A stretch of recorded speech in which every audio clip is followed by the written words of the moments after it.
Clémentine Autain, députée La France Insoumise de Seine-Saint-Denis, bonsoir à vous. Bonsoir. Vous êtes à la tête de la liste Pouvoir Vivre en Île-de-France, soutenue notamment par le Parti communiste. Et vous avez choisi une photo de l'hôpital Bichat à Paris. Oui, je veux un choc de solidarité pour notre région et je m'engage à mettre en œuvre des solutions sociales et écologiques. Alors, j'ai choisi cette image de l'hôpital Bichat. C'est l'endroit où j'ai accouché il y a 14 ans quand j'ai quitté Paris pour m'installer en Seine-Saint-Denis. Or, cet hôpital va fermer et c'est un immense gâchis. Bichat va être regroupé avec Beaujon et au passage, ce sont 400 lits et 1 millier d'emplois qui vont disparaître. En pleine période de crise sanitaire, je dois dire que je suis profondément révoltée, sidérée de l'irresponsabilité du gouvernement, soutenu dans cette décision par Valérie Pécresse, et qui cherche au fond à faire des économies sur le dos de notre santé. Alors, élue présidente de la région, je m'opposerai fermement à toutes ces fermetures. Ce ne sont pas les seules, ce n'est pas la seule en l'occurrence en Île-de-France, et je créerai 300 centres de santé de proximité, parce que ce dont nous avons besoin, c'est de biens communs, de services publics. Alors oui, je suis la candidate de l'égalité, du lien et du soin. Clémentine Autain, la région qui efface la dette des TPE-PME, je crois que c'est 37,5 millions d'euros le fonds de résilience. C'est une bonne chose, c'est normal d'aider les patrons dans ce contexte? La question, c'est quel patron on aide. Pérenniser le fonds de résilience, je suis totalement favorable. Il faut que nous venions en aide aujourd'hui vis-à-vis des petites entreprises, des moyennes entreprises, des commerçants qui sont en très grande difficulté parce que vous le savez, les dettes arrivent. Là, les créanciers sont aux portes de ces commerçants, de ces artisans et de ces petites entreprises. Donc, bien sûr qu'il faut un fonds de résilience. Mais attention, il faut savoir que la région donne également des aides nombreuses à des grandes entreprises qui font des profits et qui licencient. Je prends un exemple. Il y a quelques semaines, Valérie Pécresse, la droite régionale, a décidé de donner 1 million d'euros à Renault, qui est une entreprise qui vient d'annoncer qu'elle allait se séparer de 2400 emplois. Et en plus, en fermant, a choisi le roi un site de réparation des moteurs. Donc ça me scandalise parce que je pense que nous avons là en effet une manne d'argent public qui est dilapidée au profit d'entreprises qui n'en ont pas besoin et qu'il faut réinvestir, et en particulier dans l'économie sociale et solidaire qui est un des grands parents pauvres de la politique régionale aujourd'hui. Sur la mandature, c'est 35% en moins d'aide pour l'économie sociale et solidaire, qui est une économie non seulement utile, particulièrement utile, mais aussi qui... La région doit être un rempart dans la crise et singulièrement vis-à-vis des jeunes qui ont payé un tribut particulièrement lourd dans le cadre de cette épidémie. Et dans notre choc de solidarité, nous avons des mesures qui vont venir en aide à la jeunesse. D'abord, la question de l'alimentation. Nous avons vu des étudiants, des jeunes, très jeunes, être là à ne pas savoir comment manger et à être dans ces files alimentaires. Donc nous multiplierons par 10 le budget qui est alloué aux banques alimentaires et à l'aide alimentaire. Nous rendrons gratuites les cantines pour les lycéens des foyers les plus modestes, des 4 premières tranches du quotient familial. Nous ferons également la gratuité des transports pour les moins de 25 ans. Ça, c'est dans le choc de solidarité. Par ailleurs, nous voulons créer 30 000 emplois solidaires, là où la droite régionale, vous vous en souvenez, quand elle est arrivée, elle a supprimé les emplois tremplins.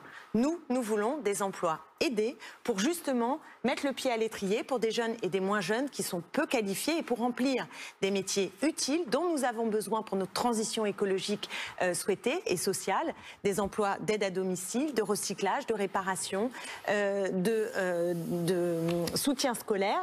Et par ailleurs, il me paraît très important que nous parlions de la formation. Nous proposons 20 000 formations pour les personnels soignants. C'est un secteur clé et nous voulons rémunérer les personnes en formation, ces jeunes, parce que c'est un moyen d'investir dans l'avenir, moyennant le fait qu'ils choisissent le système public francilien de soins pendant 5 ans. Alors Clémentine Autain, vous êtes nettement plus prudente qu'Audrey Pulvar sur la gratuité. Vous dites un horizon à atteindre, c'est par rapport à ces difficultés de financement qui se posent? Non, je suis pour l'horizon de gratuité. Ma famille politique a toujours été favorable à cet horizon. Il me paraît juste, voilà. Mais je veux qu'on tienne debout. cet enjeu de gratuité, pour lequel je propose la gratuité immédiate pour les moins de 25 ans et pour tous les bénéficiaires des minima sociaux, et au cours de la mandature, la gratuité pour les retraités sous condition de ressources. Mais je veux que nous ayons également suffisamment d'argent pour investir dans notre priorité, les transports du quotidien. Car aujourd'hui, certes à Paris, on peut se rendre compte qu'il y a pas mal de transports, mais dès qu'on passe le périphérique, qu'on se retrouve en banlieue, pire encore en grande couronne, à quoi on est confronté? À un manque de transport, à des lignes qui sont dans un état lamentable. Et donc, il faut investir dans la modernisation, la rénovation, notamment des RER B, C et D. Il faut investir dans des flottes de bus notamment en grande couronne. Et puis, je veux également un métro circulaire. Et pour faire tout ça, je vous le dis sincèrement, il y a une priorité aussi que je veux, c'est qu'on stoppe l'ouverture à la concurrence que mène à marche forcée Valérie Pécresse et qui va conduire à la privatisation des transports en commun, alors que nous savons au moins depuis Margaret Thatcher que la privatisation des transports, au final, ce sont des dégradations des conditions pour les usagers, aucune maîtrise du trafic. Il me semblait que la région n'avait pas le choix. Bien sûr qu'elle a le choix et je vais vous dire comment. D'abord, elle va plus vite que ne l'oblige la loi, aussi bien l'Union européenne que la LOM. Alors, Madame Pécresse n'arrête pas de commenter ce que nous disons en disant c'est faux, donc je renvoie sur un autre site, le mien, www.clémentinautin-idf.fr. Vous aurez là toutes les informations qui permettront de continuer le débat. Mais cette privatisation que mène à marche forcée Valérie Pécresse, je la combattrai et avec une régie publique, nous avons les moyens, même avec les directives européennes, de maintenir dans le giron public les transports en commun, et c'est essentiel.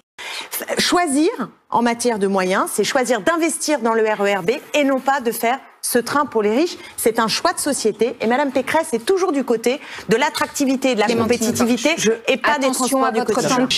Le Charles de Gaulle Express, c'est un trajet 24 € pour aller de Paris directement à Roissy. D'accord. Ça veut dire, excusez-moi, ça veut dire que pendant ce temps-là, non, mais je veux juste expliquer pourquoi. À côté, changer 4 fois. Monsieur, juste je termine ma phrase. À côté, vous avez 1 million de passagers sur le RER B qui sont entassés et qui attendent la modernisation.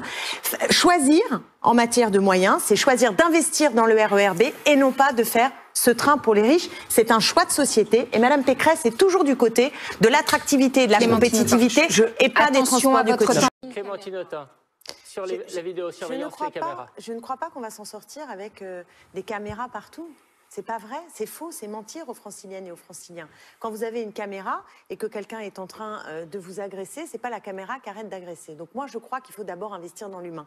Et d'ailleurs, si la région n'a pas la compétence de la sécurité, elle a des compétences en matière de prévention et de médiation. Mais Valérie Pécresse a préféré investir dans des caméras partout de surveillance plutôt que dans l'humain.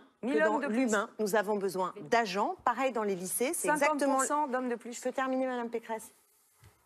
Nous avons le même problème dans les lycées et il y a par exemple une ligne que vous avez supprimée, prévention, médiation, 1 million de moins, prévention scolaire, 3 millions de moins. Donc moi je veux bien qu'on mette des caméras partout, mais ça coûte cher et ça n'apporte pas le résultat escompté. Et pour obtenir des résultats, nous avons également besoin de campagnes de sensibilisation et d'un travail d'éducation et de prévention, en particulier pour lutter contre le sexisme, parce que les femmes sont les premières victimes de ce harcèlement, de ces agressions dans les transports. Et si elles le sont, c'est parce qu'il y a des hommes qui ont encore dans la tête des stéréotypes qui sont ancestraux et qui pensent que les objets peuvent être que les femmes peuvent être des objets. Donc pardonnez-moi de dire ça, mais quand nous proposons de créer des maisons des Franciliennes pour accompagner, écouter, orienter, accueillir les associations de lutte contre ces violences et d'associations pour l'égalité entre les hommes et les femmes, c'est aussi ce travail de prévention, d'éducation et de personnes humaines pour la médiation qui va nous sortir de ces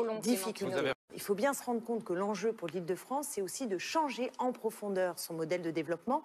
Parce que si nous continuons à avoir des villes dortoirs d'un côté et des centres d'affaires de l'autre, alors la question des mobilités subies ne sera pas réglée et la place de la voiture et les transports bonnets, ce sera quelque chose de sans fin. Donc moi, je suis la candidate qui aussi s'engage à relocaliser l'économie, à mener cette transformation du territoire pour que chacune, chacun ait ce qu'il faut au plus près de là où il habite, sans devoir, pour aller travailler ou pour aller se soigner, faire des transports qui sont des transports non obligatoires, en tout cas subis.